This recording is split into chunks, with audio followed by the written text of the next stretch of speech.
this game, it's a simulation, and it shows what I believe is the utopian essence of the economy that is being born right now, and you are part of this birth process. Over here are the rules of the game, and I will explain them as we go. Your goal is to get 2 breads, that's it. 2 bread. 2 bread, yeah. In order to live, you need 2 breads. Okay, how do I make a bread? And then you find this thing. It says, hey, this is an instruction. And the instruction says if you put in some labor and some flour, then you get out a bread. So that the flour output becomes the input to the next step. So you put the red square on the square over here, which means I am going to do this. And then the output, that's the bread, that's the one that you want. So you take your circle, your round pawn, and you put that on the bread. So that's playing your bread. That's my bread. My bread. Great. You set yourself a goal. You did some inventions. You did some good Google work. And then you made a planning and you actually achieved your goals. Congratulations. Yeah, you can change it as long as the output of 2 bread for Fritz is still there. That's the only rule. Ah, Fritz is doing the work for me. Yeah, that's cool. That's the Manufacturing the bread. Very good. Does he want anything in exchange? But I will get bread, huh? Yeah, that's it. Yeah, you have to get the bread. Very good. Okay, so I work the first day. Ah, yeah, cool. Yeah, so we So all now we work the both same. have Yeah, we work the same and get the same output. cool. The rule says you can freely distribute the labor, and which is what you did in the first instance. And then there was some discussion that in fact, we made another goal. The goal that we made was that we would like the labor to be distributed evenly. So that's obviously an extra goal that you put in. That was my request of my wish. Your goal was to distribute the labor evenly. And now, and in fact, what Patrick did, he changed the planning in such a way that the already realized goals are still realized, and the new goals, now 2 new goals, are both realized as well. Woo! Good job, Patrick. So now we have there are some environmentalists coming up, and they have a new goal. The new goal is to reduce the output of carbon dioxide, because in fact there's a lot of fire over here. In total we produce 8 carbon dioxide. We would definitely like to go down. So then we do this invention of an oven. And the oven actually... So that's an oven, you know, it's 1 labor, and then you can produce 4 breads at once, because you're very efficient there. And you can find out how much... it tells you how much carbon dioxide produces, namely this oven only produces 1. Oh wow. So the game is called Utopian Essence, because what I model is ideal behavior.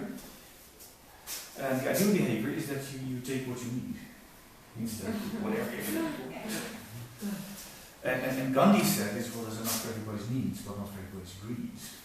So if you live with that rule, you just take what you need, then there's enough for everybody. There's an abundance, so we don't need to fight for the resources, because there's enough of it. I really enjoy the idea to don't work for yourself, to work that everybody of the community works for the others. That gives work another sense. Yeah, okay. So this puts out that then you don't work for yourself, and that's so much powerful than to work for yourself, you know? Then the ego part What do you think of that? goes out, that's nice. No, I know what, that's great. You do it like this, and then you have it on the 2 different days, and then you have fresh bread. For everyone. Yeah, that's nice. That's a very good argument. I want fresh bread every day. Now every day there's a fresh bread for everyone. And we've got these 2 layers. They're still waiting to be utilized, right? Amazing. So each team can choose 1. I want to be the scientist. Full.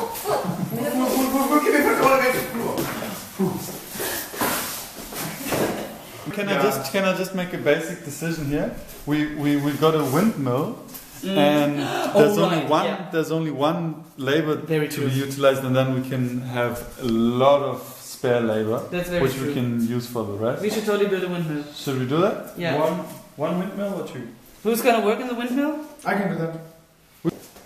Amazing. So now we have a lot of work to distribute.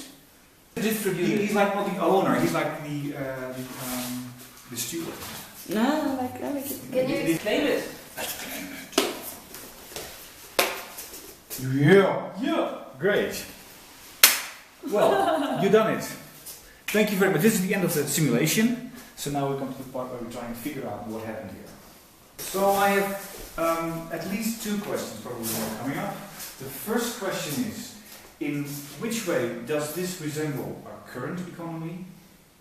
And the other question is, in which way does this differ from our current economy? We try to minimalize labor by abstracting it, like we're making this mill and we're not really in direct contact with what we're making anymore, so there's just one person doing things somehow that get an output, but they might not exactly know what they're actually doing this for. Yeah, interesting is as well that we just count in units of labor and the output. Yeah. So it's just directly the labor which transforms into the goals, and there's no in between, like nobody gets something a part of the goals which come out. So there's nothing like money or in between stuff which is there, and each unit of work counts the same. That's the nice thing. Doesn't matter what works you do, it's like one unit of work. Yeah. So that's what you can see in the game. Huh? There are some roles over here. And they get translated into some planning, and this translation answers two questions, namely who does what. The squares tell who does what, and the other question is who takes what. That's what the round ones tell, who gets what. There are like two extreme positions that you can take. One position is that you say is the one that you that you do over here. And that happens in a healthy family around the world. You say, well, what do I do? Well, I do what is needed by us, by all of us. And what do I take? Well, I take what I need.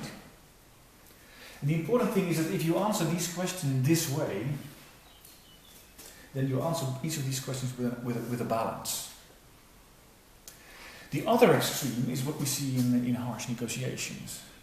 There you do the least. You take the most, and in that case the balance is lost. To repair that balance, we use the quid pro quo principle. So I give you something and then you give me something. The funny thing is that in our current culture, we teach our children that quid pro quo is a good thing to strive for. But in fact, in my opinion, that it's a degeneration. This one balance is a degeneration of two balances. And for me, that's like the quintessence of what's going on in our current economy. Now, there are people that say, okay, this system is now depleting our planet, we have to change the system. And my statement is, just changing the system is useless. You have to change the consciousness. And from that, the behavior will change, and from that, the system will change. One way of looking at it is that the consciousness currently is rising from a level where we are self-conscious to a level where we are conscious of our unity. I mean, we even chose that name, unity, right? So, if we change the consciousness, then also our behavior changes. When you're self-conscious, the question that you ask is, what's in it for me? And when you are moving to unity consciousness, then your answer is, what's in it for us? And I do what I can, and I take what I need, was already formulated by Louis Blanc in 1851. So it's not new, but we still don't do it. And when we move from the self to the unity consciousness, we also use another system. And we go from swapping to sharing. And that's what. And the important thing is, what do we need to share? Well, we need to share all these things. We need to share resources. I mean, that's what we're working on, right?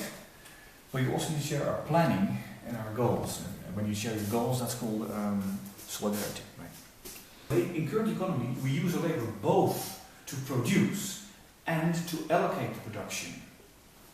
When we moved from grinding to a mill, many people lost their jobs. So in our current economy, that's a huge problem. But in our economy, that's great because we can use labor for other things. Because for an economy to run, you need two basic functions. One function is the coordination function that we've done over here, and that you're working on as a unity team, unity with a Y. And the trust thing. And in our current swap economy, these two basic functions are collapsed into one construct, money. And that's where the transaction costs come from. So our current economy hosts an incredible amount of transaction costs. And now in this system, these transaction costs eventually vanish. And with lots of less depletion of the planet, we can still reach our goals. Yeah, I want to add something from the perspective of anthropological economy. There's a contrast that we see a lot between our economy and kind of all of other smaller economies. Yeah, is that when you enter technology into it, you reduce the labor, like we saw. And then you end up with all of these, and thinking like, oh my god, we have so much time on our hands, what are we going to do with it? And the big difference lies in we think, wow, then we can have a lot more goals and we can achieve them, right? So let's just start doing a lot of stuff and have no more time that we have to create laws to actually have holidays. And in other societies, that was always a surprise of the white capitalists coming in all these societies and telling them, look, I have a great tool and you're only going to have to work like twice as much, no, half as much. and we're very surprised by the reaction of the people who were like, great, that means we can just like hang out and la mash for the rest of the time. Isn't it great? And that's it. And they just stayed like that and they still have what they need. And I think I really like that image because in this whole story of how much resources we're taking, the thing is by creating more goals, we're also using up more resources. We're just not satisfied with what we have and just being... Yeah, then we have more time to paint, to make music, to be creative. To be fools on it. Yeah. Because the fool only needs one labor. So we've seen that when we move from the ideal to the current situation, two balances collapse into one balance. In its wake, labor is used not just for production but also for allocation. Money, in fact, is a collapse of two functions, coordination and trust. And the fourth thing that I would like to add is that the concept of value, there still is a concept of value over here in the ideal situation, but over there it's like use value, which degenerates into Gebrauchswert, that degenerates into Tauschwert, like Marx said in chapter 1 of Das Kapital.